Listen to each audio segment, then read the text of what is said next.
Hey, welcome to the CMO Whisper Show. I'm your host, Steve Olensky. Part marketing practitioner, part ad agency veteran, part journalist. I was a writer for Forbes for 10 years. I've had so many insightful conversations over the years with business leaders, to athletes, to celebrities, to, of course, CMOs.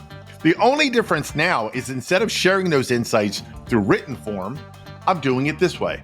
My guest today is Jeanniey Walden. Jeanniey is the Senior Vice President and CMO of Rite Aid and Thrifty Ice Cream. Her decades of experience span Fortune 500 companies and startups across a whole host of industries, including retail, health and wellness, consulting, ad agencies, fintech, everything. If that weren't enough, she's also the host of her own network TV show called Liftoff. Here's my highly entertaining and highly engaging conversation with Jeanniey Walden.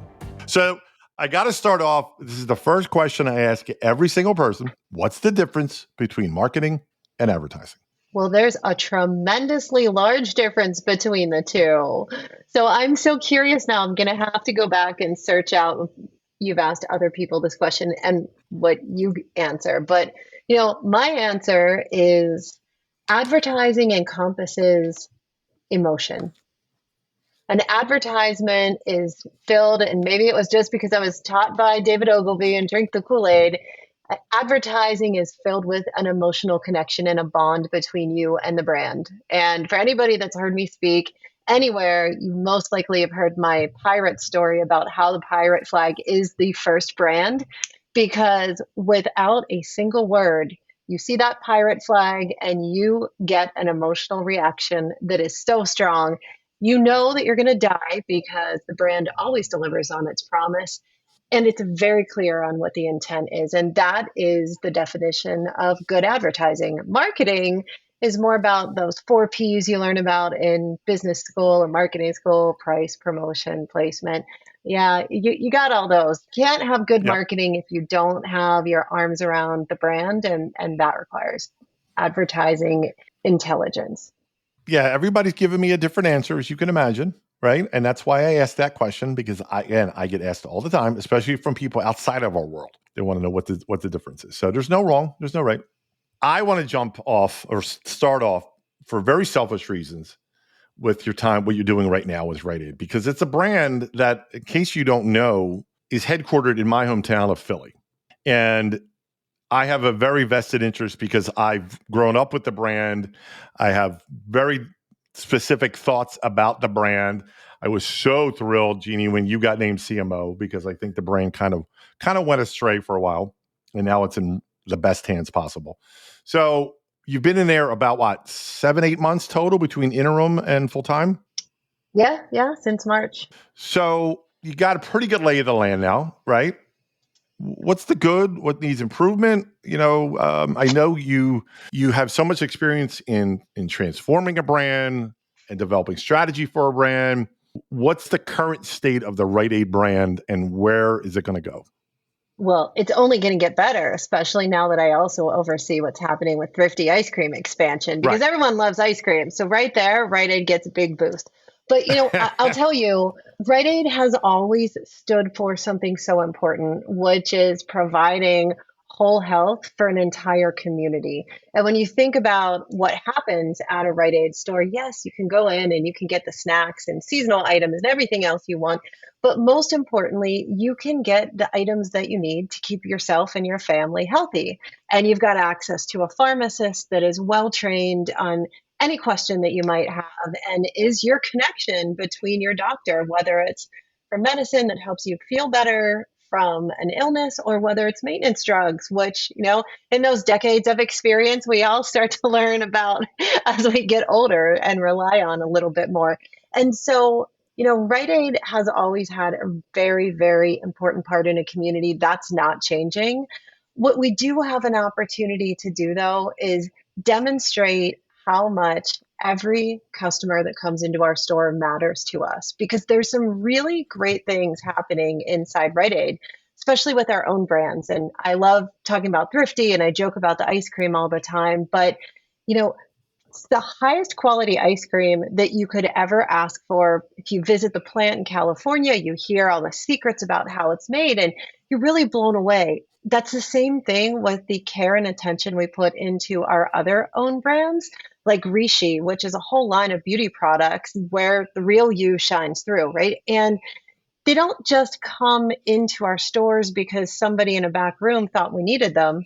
They come Hmm. out of the conversations that we hear from the customers and the communities around what people need.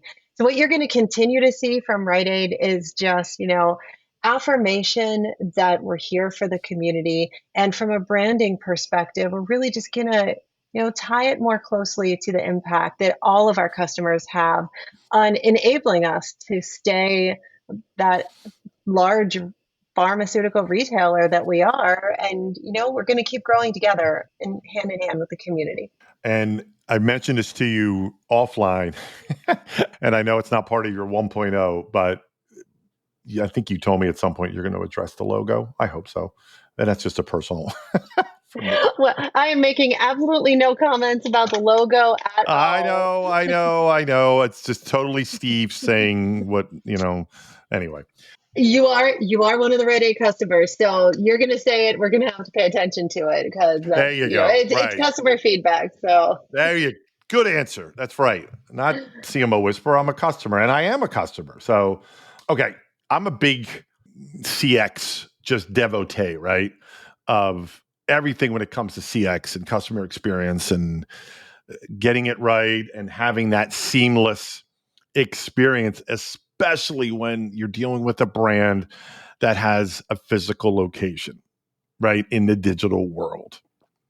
And I'm cannot wait to ask you about what it is or what's so important or how are you addressing, how are you ensuring. I just had a really bad, I'm not going to name the brand, but it's men's apparel, which you could probably then narrow it down, but a really, really poor in-store versus online experience. Very disjointed, very siloed. Talk about how you're going to ensure, because we all know consumers want that seamless experience.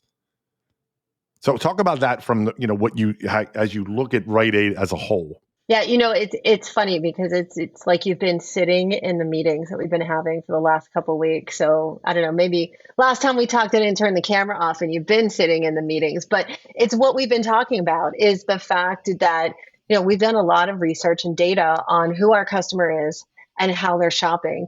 And what we found, not a surprise to anybody, is that there needs to be choice in the way that a customer shops today. And that choice is not defined by us, by Rite Aid, or by the retailer. It's defined by the customer's lifestyle. So, if you watch the TV show, you'll know that on Lift Off with Jeannie Walden, we always talk about work-life blend because my opinion is post COVID, there is no work life balance. It's all a blur right now. We're all working remotely, at least in parts, and everything blends together. And it's more of a balance. How do I accomplish everything I need to, spend time with my family, get my job done, focus on myself, have fun and celebrate all at the same time. So when you look at how that's evolved from a customer experience perspective, it means there needs to be choice. And from a Rite Aid standpoint, if I normally come in the store, but my child gets sick and I can't leave them on the couch to go pick up medicine,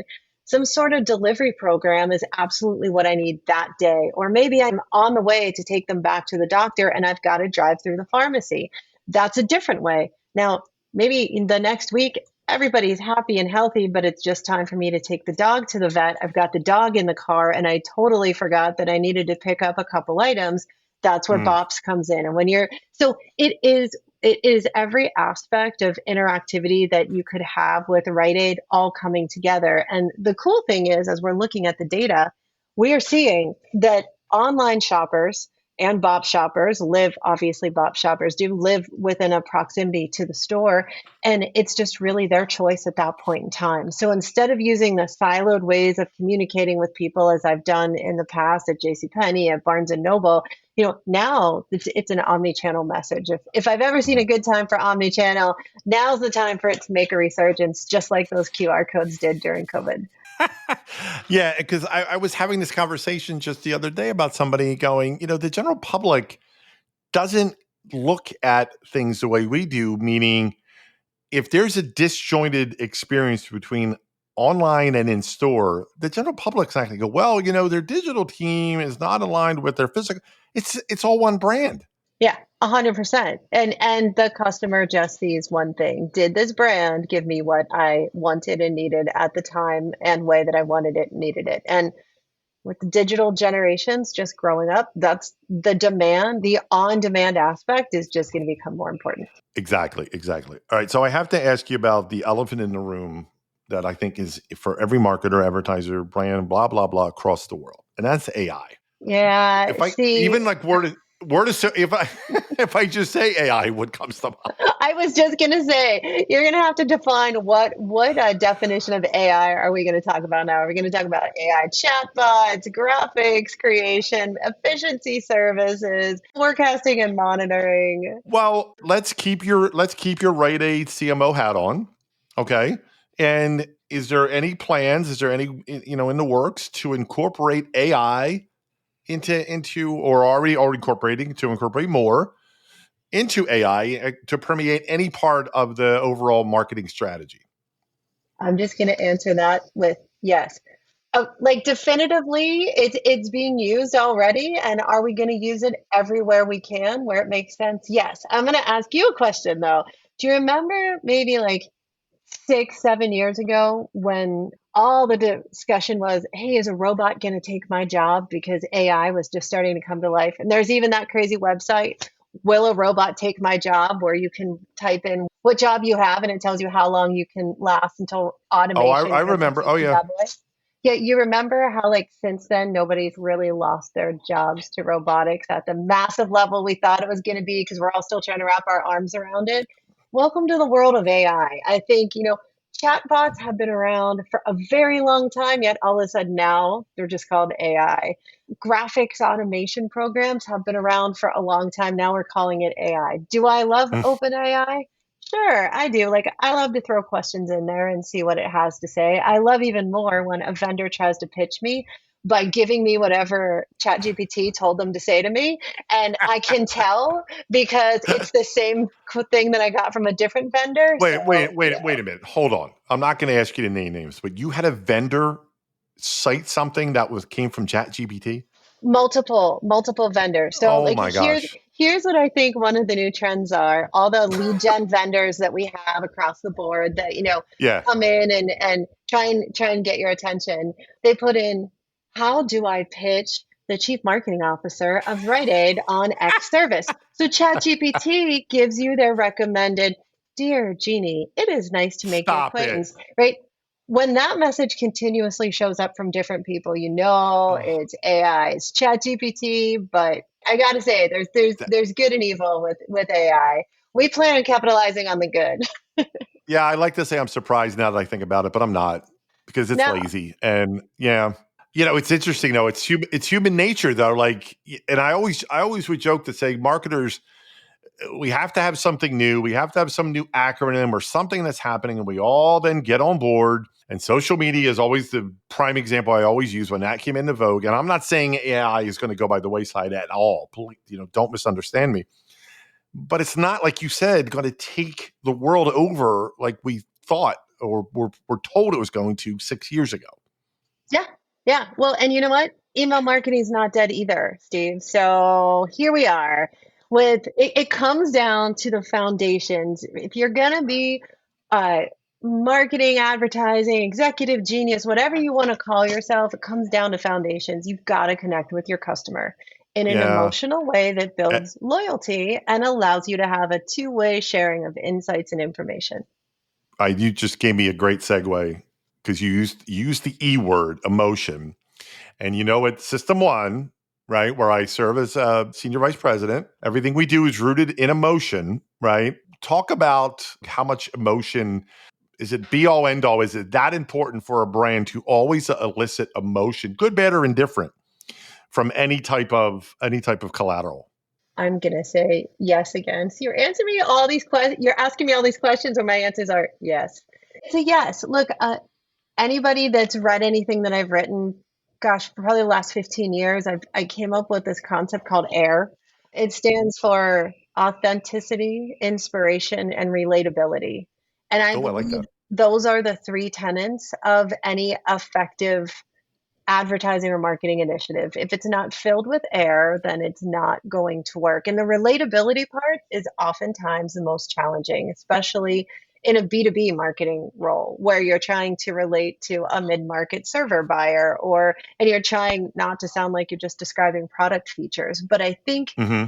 you've got to have, first of all, everybody knows you've got to be solving a problem. What is the problem that you're solving with your drive-through pharmacy at Rite Aid? You're solving for convenience, and you're solving for concerns around health and safety if somebody's to get out of their car and come in. You're not solving for the fact that your car can fit underneath this little element and come to a window. Hmm.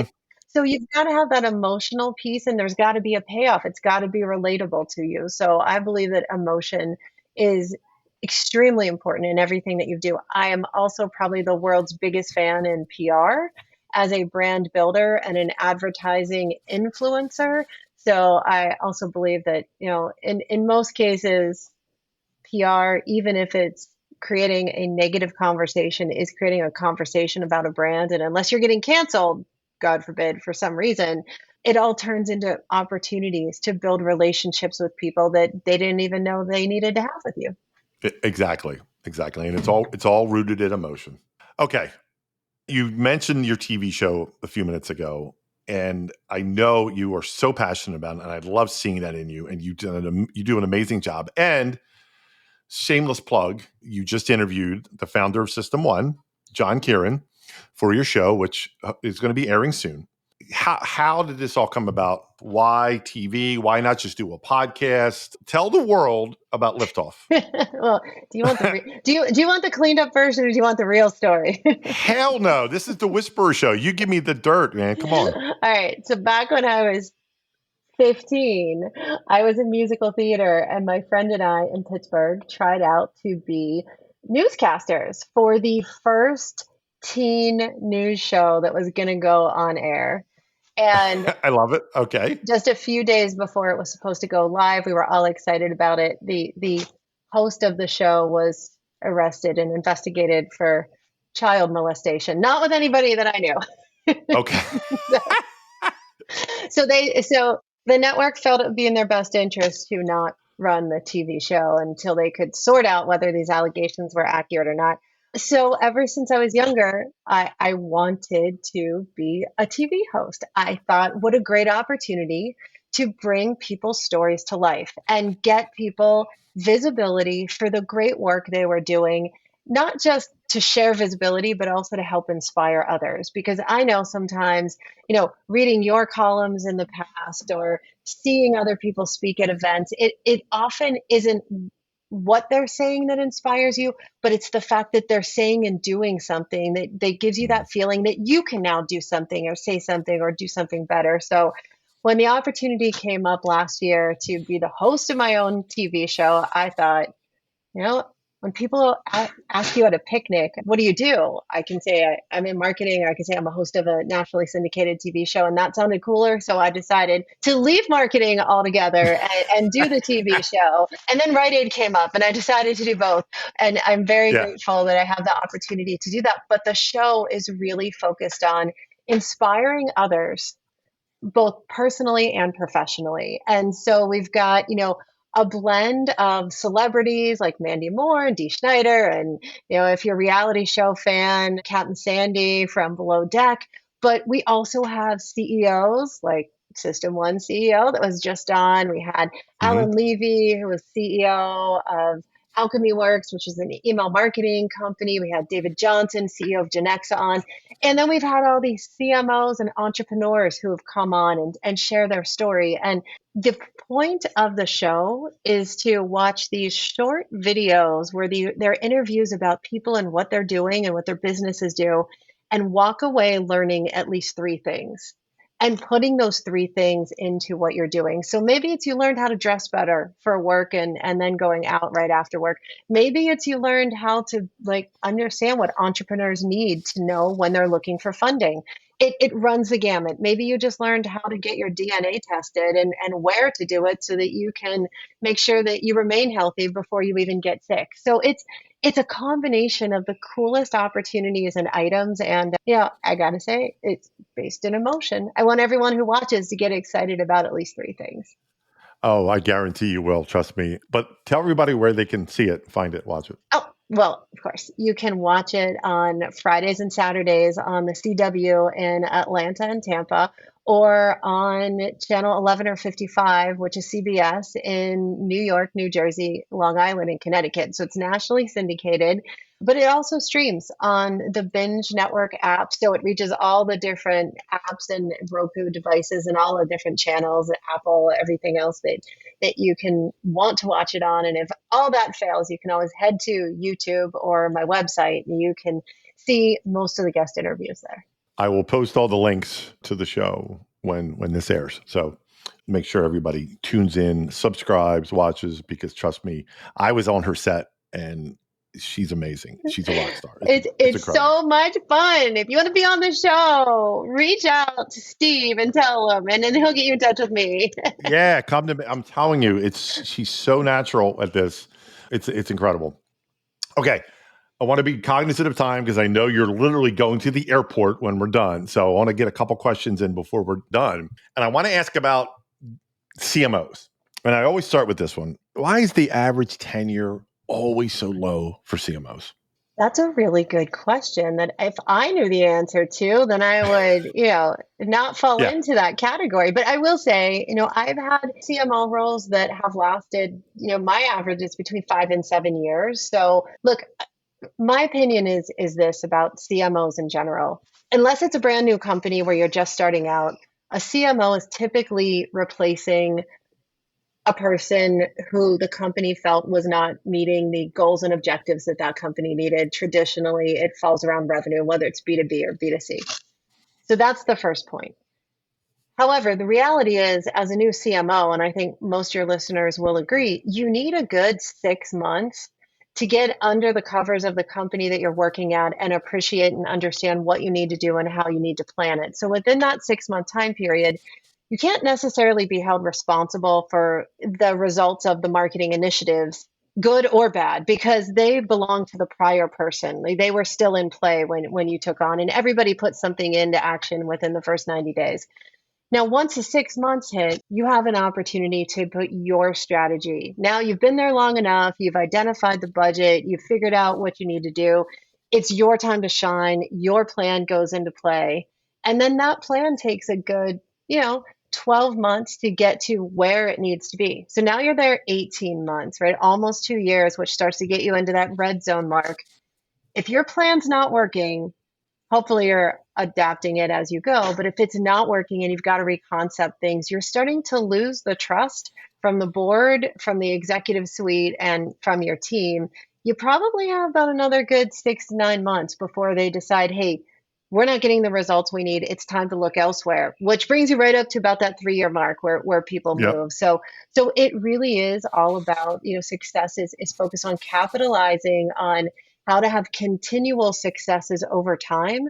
They might not be the knock it out of the park, big wins that you need initially, but if you walk in knowing that you've got to bring successful results every few months, that will help extend your life as a CMO because you're giving the board and the business what they need, which is revenue impact, moving in the right direction. And of course, everyone along the way will have something that's so amazing, knocks it out of the park, moves the stock price up for all the right reasons.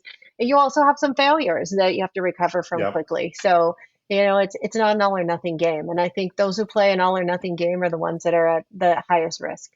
The only thing, and I completely agree with everything you're saying, the only thing I would add to that is I don't think enough companies, CEOs specifically, do enough due diligence when they're going to hire CMO. And what I mean by that is, and you know this, there are different types of CMOs. Yeah. And a lot of CEOs don't realize there are different types of CMOs. And I've had that conversation. I've written a couple articles about that. I mean, I consider myself a hybrid CMO. Like I'm this unique version because I can do B2B, B2C, I can do brand, but I'm also data driven. I would never be the greatest CMO of a company, like a brand like Coca-Cola, where you absolutely have to be the creative CMO all the time.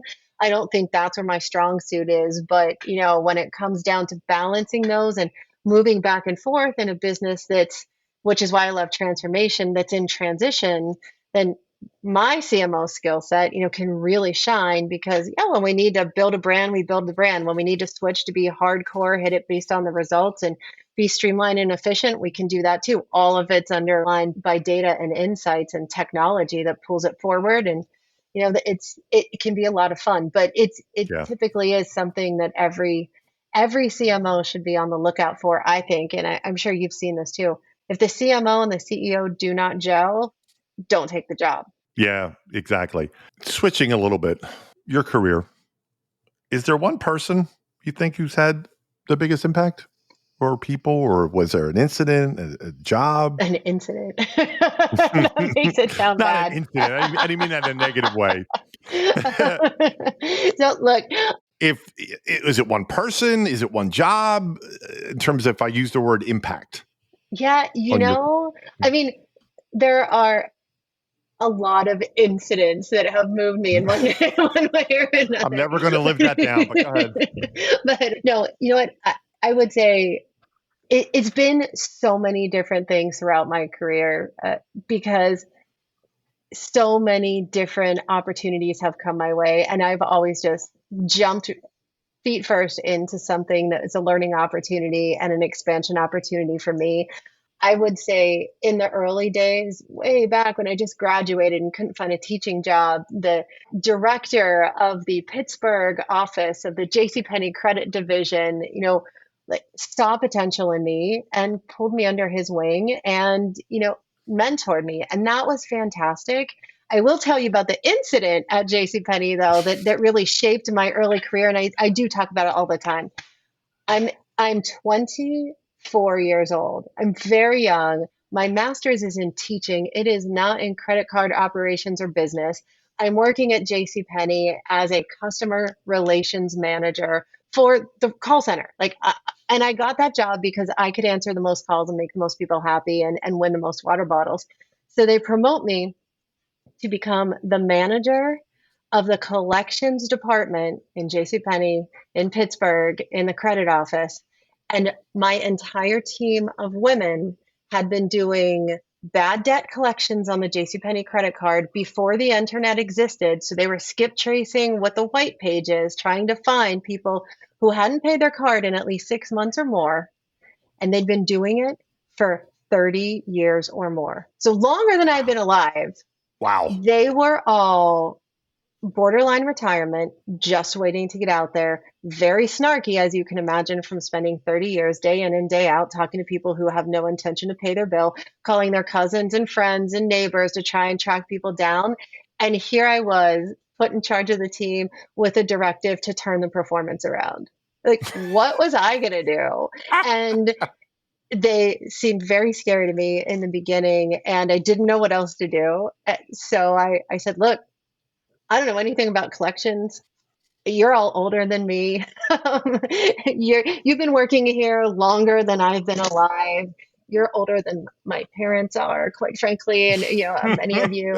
But I know how to build teams, and I know that you're all here because you do an incredible job, and I'm going to ask you to help me figure out how our team becomes better. And I'm going to listen to what you have to say. And I think it was the first time that anybody actually asked people for their opinion.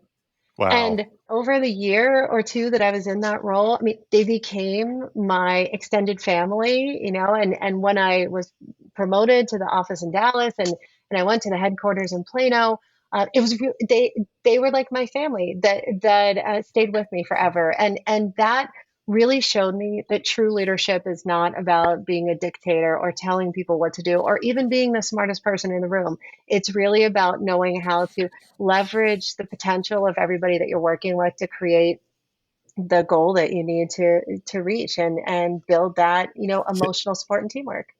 See, there was an incident. I was right. An incident. It was an incident. I accept your apology. All right, listen, I know we only have a few minutes because they're holding the plane for you. You can't see it listening, but Jeannie can see behind me on the wall behind me is my album wall. Huge music fan, very eclectic, Village People, Rolling Stone, Bruce, right? My favorite song of all time is called Lean on Me by Bill Withers. I don't know if you know it, but the lyrics have always resonated with me. And everything, I always like to ask each person, is there a song, is there a lyric, is there a title that you go to, right? If you're feeling down or if a lyric resonates with you, what comes to mind when I say that, about music and lyrics? And then maybe there's an album, maybe there's just an artist.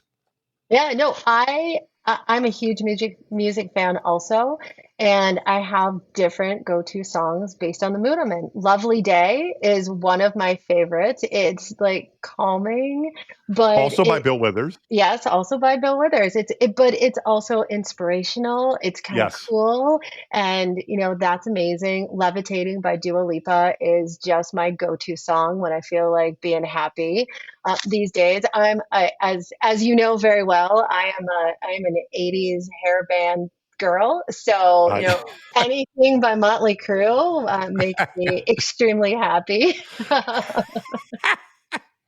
Okay. Yours. So noted. All right. Last question.